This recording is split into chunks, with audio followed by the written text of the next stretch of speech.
और व्यापार करने वाले, विशेष तौर पर एमएसएमई सेक्टर जो है, इसके लिए आज एक बहुत बड़ी घोषणा है कि collateral free automatic loan 3 lakh crore रुपए का मध्यम, सूक्ष्म, लघु, कुटीर और गृह उद्योग को मिलेगा। इसमें किसी को अपनी ओर से कोई गारंटी, कोई कोलेटरल देने की आवश्यकता नहीं है और इसका समय सीमा भी 4 वर्ष की होगी और पहले 12 महीने यानी कि पहला 1 वर्ष उनको प्रिंसिपल रीपेमेंट नहीं करना पड़ेगा, इनके मूलधन का चुकाना नहीं पड़ेगा, मूलधन को नहीं चुकाना पड़ेगा और 12 महीने की इस पे छूट रहेगी और 4 वर्ष के लिए उनको ऋण दिया जाएगा। तो 3 लाख करोड़ रुपए का ये ऋण, ये हमने बगैर किसी गारंटी, बगैर किसी कोलेटरल के भारत के मध्यम, सूक्ष्म, लघु उद्योग, कुटीर और गृह उद्योग के लिए मोदी सरकार ने करके दिया है। I just move to the next one, which is about a 20,000 crore subordinate debt proposition which we are bringing. If the earlier one, which was just now explained by the MOS, was for standard MSMEs who, because of lockdown, couldn't move forward because they didn't have money, they didn't have cash coming in. So for buying raw materials or paying the wages, if they had a problem, you had that emergency credit line which we spoke about just a minute ago. Now I come to talking about subordinate debt through which we want to infuse about 20,000 crores. These are meant for stressed MSMEs. So if you're providing for the standard, you're now providing for the stressed MSMEs. Now the stressed MSMEs do have a problem of equity. So for them, through a subordinate debt provision, we want to provide about 20,000 crore liquidity. 2 lakh MSMEs are likely to benefit from this. The functioning of the MSMEs which are NPA or are stressed, all of them will be eligible. For this subordinate debt-based scheme, NPAs or stressed MSMEs will all be eligible for this. The government will be providing about a 4,000 crore as its contribution to the MSE, the Credit Guarantee Trust, and they will be then able to provide the partial credit guarantee support to the banks, as a result of which stressed and NPA MSMEs will immediately benefit. तनाव में जो सूक्ष्म, लघु, मध्यम उद्योग या कुटीर या गृह उद्योग हैं, उनकी इन परिस्थितियों को देखकर गौण कर्ज या अधीनस्थ ऋण के रूप में 20,000 करोड़ रुपए का प्रावधान इन स्ट्रेस्ड एमएसएमईज के लिए किया गया है, ताकि इनकी जो कमी आती थी उस कमी को दूर किया जा सके। और इसमें भी लगभग 2 लाख से ज्यादा मध्यम, लघु, सूक्ष्म, कुटीर उद्योग को लाभ मिलने वाला है और ये 20,000 करोड़ का गौण ऋण ये तनाव वाली एमएसएमईज को दिया जाएगा। The next of the MSME linked steps that we are taking, this is the third. There is a fund of fund being created for infusing about 50,000 crore as equity into the MSMEs. This will benefit those MSMEs who have the potential and who are viable. So we spoke about those who are standard. We spoke about those who are NPAs and stressed. Now I'm talking about MSMEs who may be doing viable business and who need hand-holding because of the situation thanks to the COVID. So this fund of fund, with a corpus of 10,000 crores, through mother fund and daughter fund framework, will be able to provide the growth potential MSMEs greater support, and this, we think, will help MSMEs to expand their capacities, and this will also encourage them eventually to get listed in the markets which they can choose. जो मध्यम लघु सूक्ष्म उद्योग अच्छा कर रहे हैं, विस्तार करना चाहते हैं, आगे बढ़ना चाहते हैं, लेकिन उनके आकार को बढ़ाने की, क्षमता को बढ़ाने की सुविधाएं नहीं मिल पाती थी, तो उसके लिए फंड्स ऑफ फंड्स का प्रावधान किया गया है और इस फंड्स ऑफ फंड्स के माध्यम से 50,000 करोड़ की इक्विटी इन्फ्यूजन होगी। ये हम करने जा रहे हैं। इससे इन सभी अच्छा काम करने वाले मध्यम लघु सूक्ष्म उद्योगों को अपना आकार और क्षमता बढ़ाने का अवसर मिलेगा। The next one is something which all of us have been waiting for a long time, about the definition of MSMEs. I'm sure you heard from several sources that this discussion has been going on. We have now come to a stage where we can happily announce that the definition being changed is being changed in favor of the MSMEs. Because there was always this fear in very successful MSMEs also that if they outgrow the size of what is defined as an MSME, they'll lose the benefits that they get as an MSME itself. So outgrowing this definition meant outgrowing and going out of receiving benefits. Therefore, MSMEs preferred to remain within the definition rather than grow. Now what we are coming with is a change in the definition of MSME so that they need not worry about growing in size. They will still be able to get quite a lot of benefits which otherwise, as an MSME, they had got. So now how do we change it? I told you why we are changing the definition. How are the changes being brought about? What exactly is the change which is coming in? The change is that investment limit which defined an MSME is being revised upwards. So you can be a slightly more larger invested company, but you're still going to be considered only as an MSME. And then I'll come to the amounts which is shown in the chart there. But the idea is, even with an increased investment, you'll still be defined only as an MSME. You shall not get out of the benefit which is given to you as an MSME. Second is, additional criteria to define an MSME is being brought in. And that criteria is based on turnover. So that is being brought in newly now. Earlier it was only investment size. Now investment size and or additional turnover size is being brought in. And earlier, the distinction which prevailed between manufacturing unit, and therefore their definition was on slightly different account. Service units, their definition was on slightly different criteria. Now that differentiation between manufacturing and service MSME are being removed. Manufacturing MSME or service-based MSME shall all be defined similarly. And then, therefore, the chart that is there before you will tell you what was earlier and what is now. What was earlier defined with an investment of 25 lakh as micro unit will now have investment allowed till 1 crore. So they'll still be called a micro unit even if the investment is up to 1 crore. Now, in that, service investments of 10 lakhs were called as micro earlier. Now, because the distinction is removed, service also will have the benefit of being called a micro unit even if the investment is 1 crore. Over and above it, I did say that in addition to investment as a definitional criteria, we are bringing in the criteria of turnover also. So now your investment can be up to 1 crore and your turnover can be up to 5 crore. You shall be called as micro. This or that. Your investment can be 1 crore and your turnover can be 5 crore. Up to 5 crore, you will be micro enterprise. And so on. So small will be up to 5 crore, manufacturing enterprise. Services was up to 2 crore. Now the definition is changed to 10 crores and 50 crores.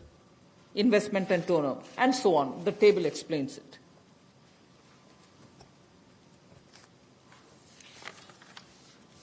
सूक्ष्म लघु मध्यम उद्योग में इसकी परिभाषा में कम दहलीज होने के कारण ये लगातार संकट रहता था कि अगर हम इससे बाहर जाएंगे तो हमें जो हमारे बेनिफिट्स मिलते हैं, लाभ मिलते हैं, उससे हाथ धोना पड़ेगा।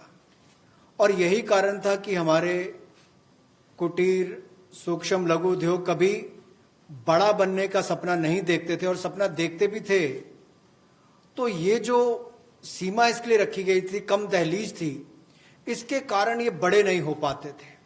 और कहीं ना कहीं जो आज कंपटीशन है उसमें फिर ये बहुत पीछे रह जाते थे। वर्षों लंबित मांग है, वर्षों से मैं सुनता आ रहा हूं, चौथी बार एमपी बन गया, कब से शुरू हो रही, आज तक वही मांग है। मैं धन्यवादी हूं प्रधानमंत्री मोदी जी ने इस पर यह कदम उठाने के लिए कहा है। और जो पहले क्राइटेरिया था कि मैन्युफैक्चरिंग यूनिट जो है वो 25 लाख से कम इन्वेस्टमेंट की होगी तो माइक्रो में आएगा, और सर्विस एंटरप्राइजेज जो थी वो 10 लाख तक की अगर उसने इन्वेस्टमेंट की होगी तो माइक्रो में आएगा कारोबार करने का प्रावधान। और मीडियम जो है उसमें 20 करोड़ तक का निवेश और 100 करोड़ तक की टर्नओवर। तो आप कल्पना कीजिए कि कल तक जो शायद मीडियम वाले के लिए आता था वो आज आपके स्मॉल वाले के लिए भी उससे बेहतर ऑप्शंस आकर खड़ी हो गई। तो इससे हमारे कुटीर सूक्ष्म लघु मध्यम उद्योग को बहुत बल मिलने वाला है। एक और बैंकों का हाथ पकड़ना, पैसा देना, दूसरी तरफ से डेफिनेशन चेंज करके उनके आकार और क्षमता को बढ़ाने का अवसर देना, ये अपने आप में क्रांतिकारी कदम इस दिशा में लिया गया है। I move to the fifth step in the MSMEs. I said total 6 measures are getting announced today. Of the 6, the fifth one is that for government procurement, tenders up to 200 crores will no longer be on global tender route, meaning global tenders will be disallowed in government procurement for tenders up to 200 crores. Why is this being done? Majority of the MSMEs in India were unable to supply those big mother units, as you may call, big, large companies, who they were serving all the while. Suddenly the conditions became, based on the global tenders, unmatchable by our MSMEs. So they were disqualified from supplying to companies for whom they actually grew as ancillary units. As a result, many of our MSMEs were not anymore able to participate in supplying products to many of these large units. So by bringing this condition now, we are saying for global tenders worth 200 crores or less, particularly for government procurement, they need not be global tenders at all. So this will make MSMEs do their business with a lot more confidence and carry on with it. Self-reliant India will also then be able to serve Make in India, because small units can now be participant in government purchases. पिछली 2 slides में भी आपने देखा होगा कि कुटीर सूक्ष्म लघु मध्यम उद्योग के लिए जो बड़े कदम उठाए गए हैं, 3 लाख करोड़ के कोलेटरल फ्री और कोई नई गारंटी दिए बिना एक और से ऋण उपलब्ध करवाना, उसके अलावा जो बाकी कदम उठाए गए और उनकी परिभाषा बदलने का काम भी किया गया, तो ये कदम उससे एक और स्तर ऊपर है कि ये सब बदलने के बाद उनको कामकाज जब मिले तो कंपटीशन में कहीं ना कहीं अनफेयरनेस जो होती थी उसमें हमारे लोकल उद्योग वो पीछे रह जाते थे। तो लोकल को बल, लोकल से ग्लोबल तक जाने की बात जो कल तक प्रधानमंत्री जी ने कही, उसी दिशा में एक ये कदम है।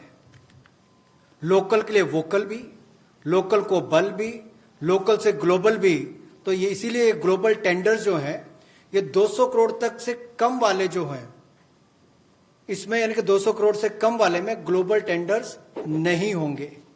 इसमें हमारे सूक्ष्म लघु मध्यम उद्योग को लाभ मिलेगा और कहीं ना कहीं आत्मनिर्भर भारत की जो हम बात करते हैं उस दिशा में कदम ये भी उठाया गया है. The sixth step towards MSMEs is post-COVID, trade fairs, exhibitions are going to be very difficult. So we shall ensure that e-market linkage is provided across the board for all these MSMEs so that they're able to find their market easily in the absence of being able to participate in trade fairs which cannot be held in this environment. Also, very importantly, Government of India and also CPSEs, where there are receivables by MSMEs, we now announce that within the next 45 days, all their receivables will be cleared. The CPSEs and Government of India will honor every MSME receivable within the next 45 days.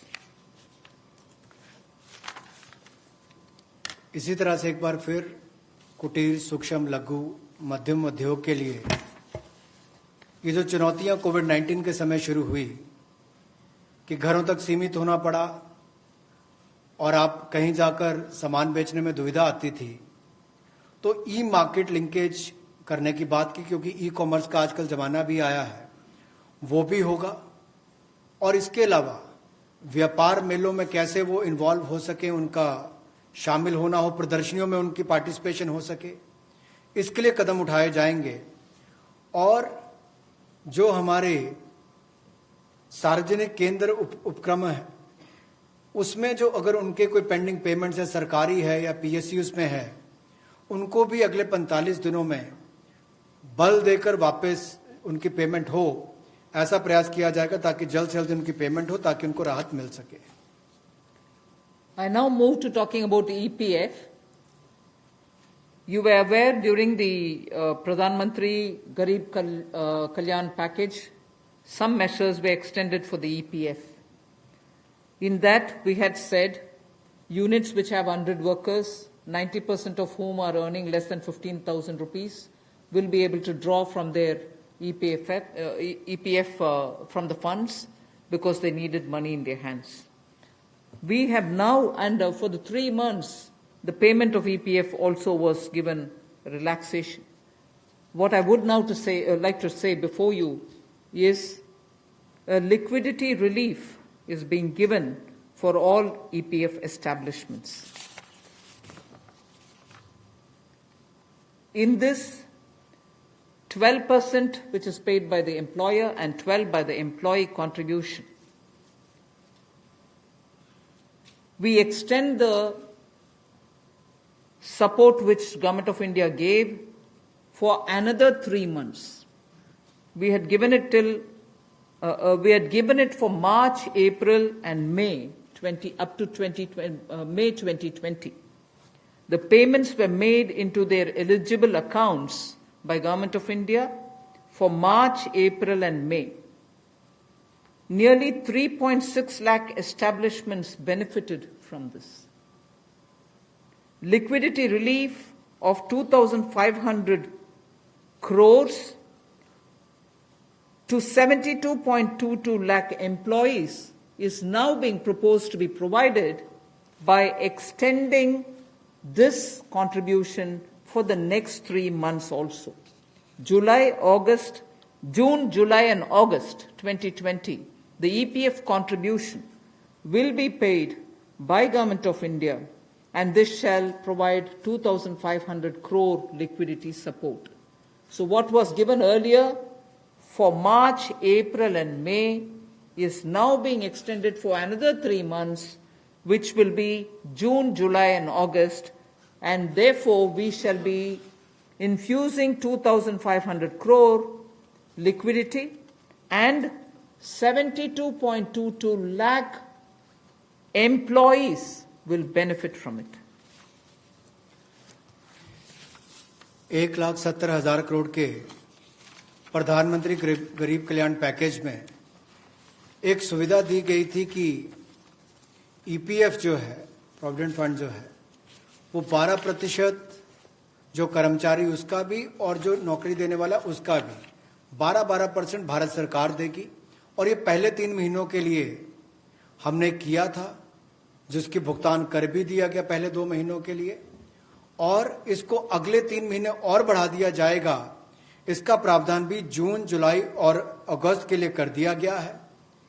3,67,000 ऐसी संस्थाओं के 72,22,000 ऐसे कर्मचारियों को इसका लाभ मिलेगा, जब कर्मचारी का 12% हिस्सा भी और नियोक्ता जो नौकरी देने वाला है उसका 12% हिस्सा भी भारत सरकार देगी, और ये कुल मिलाकर 2500 करोड़ के लगभग का लाभ इनको मिलेगा।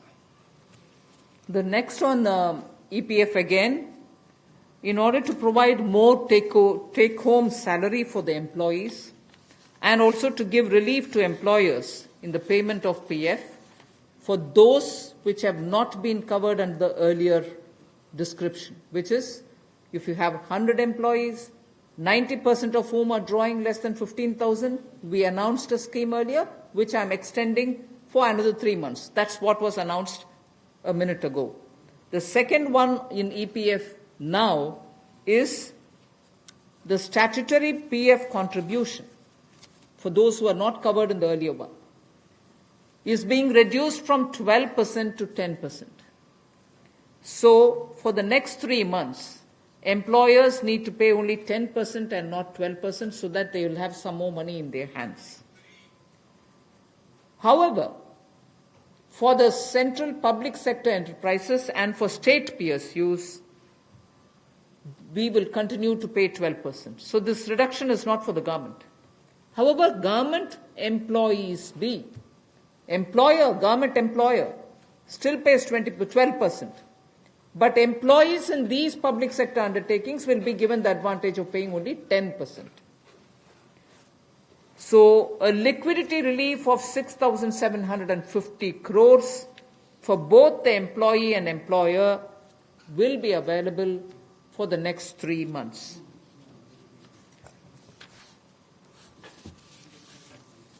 एक और प्रावधान, क्योंकि आज के समय पैसा कर्मचारी के हाथ में भी कैसे ज़्यादा हो, इसमें भी एक बड़ी राहत देने का प्रयास इसमें किया है कि जो ईपीएफ कंट्रीब्यूशन है, जिनका ईपीएफ का योगदान है, वो ऐसे संस्थानों के लिए और कर्मचारियों के लिए 12% से कम करके 10% अगले 3 महीनों के लिए किया गया है। इससे कर्मचारी भी और संस्थान दोनों को लाभ मिलेगा।